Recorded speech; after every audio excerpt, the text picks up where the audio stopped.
சில குட்டீஸ் எல்லாருக்குமே வந்து பார்த்தீங்கன்னா ஒரு சிறப்பான குட் மார்னிங்ப்பா. நாளைக்கு இதே நேரத்தில் 11th ஸ்டாண்டர்ட் கெமிஸ்ட்ரி எளிமையான முறையில் கேட்கப்பட்டிருக்க வேண்டும்.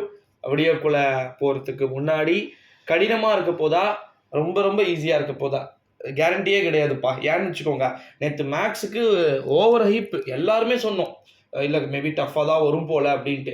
பட் ஆனால் அங்கே பார்த்தா இருக்கிறதுலே ரொம்ப ரொம்ப ஈஸியாக கேட்கப்பட்டதில் மேக்ஸ் தான் வந்து இருந்துச்சு. ஸோ அதனால் வந்து கெமிஸ்ட்ரிக்கு நாளைக்கு ஈஸியாக வரும் அப்படின்னு சொல்லிட்டு நம்ம நம்பலாம். 11th ஸ்டாண்டர்ட் கெமிஸ்ட்ரி ஸ்டூடெண்ட்ஸ், நான் இப்போ வரைக்குமே படிக்கலை ப்ரோ, என்கிட்ட எந்த மெட்டீரியலும் இல்லை, கைடும் இல்லை, கொஞ்சம் தாங்க அப்படின்னு வந்து கேட்டிங்கன்னா ஒன்றுமே இல்லை. செல்ஃபிஷாகவே தான் சொல்கிறேன். நான் ஒரே ஒரு நாள் டெலிகிராம் குரூப்பில் வந்து ஜாயின் பண்ணிவிட்டு படிச்சுட்டு கூட நீங்கள் அப்புறம் கூட லெஃப்ட் ஆகிடுங்க, ஓகேங்களா? ஸோ கீழே டிஸ்கிரிப்ஷனில் டெலிகிராம் குரூப் இருக்குது, மறக்காமல் வந்து கிளிக் பண்ணிவிட்டு கீழே இருக்குது பாருங்கள், அதில் வந்து கிளிக் பண்ணி உள்ளே ஜாயின் பண்ணி வந்துட்டு நாளைக்கு ஒன் டே எக்ஸாம்ஸ் எப்படி இருக்குன்னு பார்த்துட்டு படித்து முடிச்சுட்டு அப்புறம் கூட உங்கள் இஷ்டம். ஏன்னா நமக்கு தேவை வந்து நமக்கு டோட்டல் மார்க், நல்ல மார்க்ஸ் வந்து நமக்கு கிடைக்கணும்.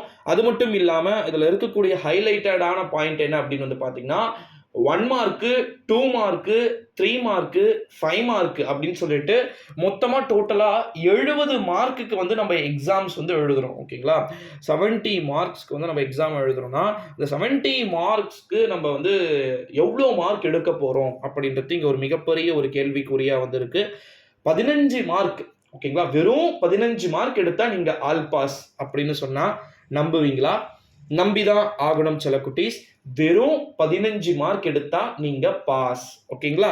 ஸோ அது மட்டும் இல்லாம இன்னொரு அனௌன்ஸ்மெண்ட் என்ன அப்படின்னு வந்து பார்த்தீங்கன்னா 11th ஸ்டாண்டர்ட் கெமிஸ்ட்ரியை பொறுத்த வரைக்கும் கம்பல்சரி கொஸ்டின்ஸ் மோஸ்ட்லி புக் பேக்ல இருக்குது கேட்கறதுக்கு சான்சஸ் இருக்கு. நல்லா புரிஞ்சுக்கோங்க, 11th கெமிஸ்ட்ரி மோஸ்ட்லி வந்து பார்த்தீங்கன்னா புக் பேக்ல இருந்து கேட்கறதுக்கே வாய்ப்புகள் வந்து இருக்கு. கம்பல்சரி கொஸ்டின்ஸ் ஏ டைப், பி டைப் அப்படின்னு சொல்லிட்டு 2 டைப் கொஸ்டின்ஸ் கேட்க போறாங்க. அதுலயுமே மாற்றுக்கிறதுக்கு இடமில்லை. இந்த 2 டைப்மே வந்து நீங்க எப்படி ப்ரெசன்டேஷன் பண்ண போறீங்க, டோட்டலா இப்போ என்ன மாதிரியான எக்ஸாம்ஸ் வந்து நீங்க எழுத போறீங்கன்றது தான். நாளைக்கு 11th ஸ்டாண்டர்ட் அக்கௌண்டன்சிக்கே வந்து இருக்கு, ஓகேங்களா? அக்கௌண்டன்சிக்கான இம்பார்ட்டன்ட் கொஸ்டின்ஸ் ஆல்சோ வந்து பார்த்தீங்கன்னா நம்முடைய டெலிகிராம் குரூப்ல வந்து நான் கண்டிப்பா அப்டேட் பண்ணியிருக்கிறேன். அதனால வந்து 11th கெமிஸ்ட்ரி பப்ளிக் எக்ஸாம் வந்து நாளைக்கு எளிமையான முறையில கேட்கப்படுவதற்கு வாய்ப்புகள் வந்து இருக்கு அப்படின்னு வந்து சொல்லலாம். ஸோ அது மட்டும் இல்லாமல் ஃபர்ஸ்ட் 1.5 ஹவர்ஸ்ல வந்து, ஓகேங்களா, ஃபர்ஸ்ட் 1.5 ஹவர்ஸ்ல 1 மார்க்கு, அப்புறமா 2 மார்க்கு, 3 மார்க்கு இதெல்லாம் முடிச்சிடலாம்ப்பா. முடிச்சுட்டு லாஸ்ட் 25 மார்க்கு 5 மார்க்குன்றதுனால பொறுமையாக அழகாக எழுதுங்க, ஓகேங்களா? இப்போ நான் அந்த வீடியோவில் சொல்றது எல்லாமே ஜஸ்ட் வந்து ஒரு பேப்பர் ப்ரெசன்டேஷனுக்காக மட்டும்தான், ஓகேங்களா? உங்களுக்கு இம்பார்ட்டன்ட் கொஸ்டின்ஸு மெட்டீரியல்லாம் உங்களுக்கு வேணும்னா அதுக்கு நான் ஏற்கனவே எங்கே இருக்குன்னு சொல்லிட்டேன். ஸோ அங்கே வந்து மறக்காமல் வந்து ஜாயின் பண்ணிக்குமாறு கேட்டுக்கொள்ளப்படுகிறது சில குட்டீஸ். So on the way next அடுத்ததான் 11th ஸ்டாண்டர்ட் அக்கௌண்டன்சிக்கும் வந்து வருது. ஸோ எளிமையான முறையில் வினாத்தாள்கள் அமையறதுக்கு வாய்ப்புகள் வந்து இருக்கு. ரொம்ப ரொம்ப எளிமையான முறையிலே கூட வினாக்கள் கேட்கப்பட வாய்ப்பு இருக்கு அப்படின்னு வந்து சொல்லலாம். இன்னொரு இம்பார்ட்டண்ட்டான ஒரு நியூஸ் இங்கே சொல்லிக்க ஆசைப்படுறேன்.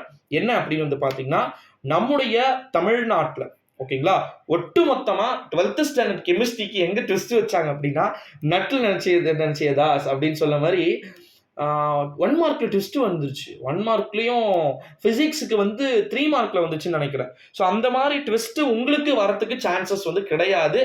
மேபி 3 மார்க்லயோ இல்லைனா 5 மார்க்லயோ உங்களுக்கான 1 மார்க், 2 மார்க் இல்லை மற்றதெல்லாம் எப்படி வந்து இருக்கும் அப்படின்றத நம்ம கம்பல்சரி வெயிட் பண்ணி தான் வந்து பார்க்கணும் நண்பர்களே. அதனால வந்து நாளை நடைபெற போகின்ற 11ஆம் வகுப்பு மாணவ செல்வங்களுக்கு கெமிஸ்ட்ரி மிக எளிமையான முறையில் இருக்கும். ஏ டைப், பி டைப் 2 டைப் இருக்கக்கூடிய ஸ்டூடெண்ட்ஸு 1 மார்க்கு 1 தான், ஆனால் மாறி மாறி வரும். அதனால ஆன்சர்ஸும் மாறி மாறி இருக்கும். அப்படின்றதுனால தயவு செஞ்சு ஒரு ஹம்பிள் ரெக்வஸ்ட், உங்கள் ஃப்ரெண்ட்ஸுங்களை பார்த்து எழுதுறேன், அவனை பார்த்து எழுதுறேன், என்னுடைய உயிர் நட்பு ப்ரோ எனக்கு காமிப்பான் அப்படின்லாம் வந்து நினச்சி குழியில் விழுந்துடாதீங்க, ஓகேங்களா? நீங்களாவே ஓனா எழுதுனீங்கன்னா கூட 7 மார்க் கிட்ட கிடைக்கும். நீங்கள் படிக்கவே இல்லை, நான் 1 மார்க் எழுதியிருக்கிறேன் அப்படின்னா கூட 7 மார்க் வந்துடும். எப்படி ப்ரோ அப்படின்னா நீங்களாவே ஓனா அடிச்சு விடுறது தான், ஓகேங்களா? ஸோ இன்னும் 7 மார்க், 2 மார்க் ஒரு 2 3, அது ஒரு 6, இது ஒரு 7, 12 கிட்ட ஆயிப்போதா? ஸோ 12 முடிஞ்சிருச்சு அப்படின்னா இன்னும் ஒரு 3 மார்க்கோ இல்லை 5 மார்க்கோ ஸோ கம்ப்ளீட் பண்ணி அழகா வந்து நம்ம எழுதுறதுக்கான சான்சஸ் வந்து கொடுக்கும் சில குட்டீஸ். ஸோ ஒரே ஒன்று சொல்லிக்கிறது தான், 11th ஸ்டாண்டர்ட் கெமிஸ்ட்ரியை பொறுத்த வரைக்கும் நாளை எளிமையான முறையில் தேர்வுகள் வினாத்தாள்களுடைய வடிவமைப்பு இருக்கும் அப்படின்னு சொல்லிட்டு இந்த வீடியோவை இதோட முடிச்சுக்கலாம் நண்பர்களே. நன்றி.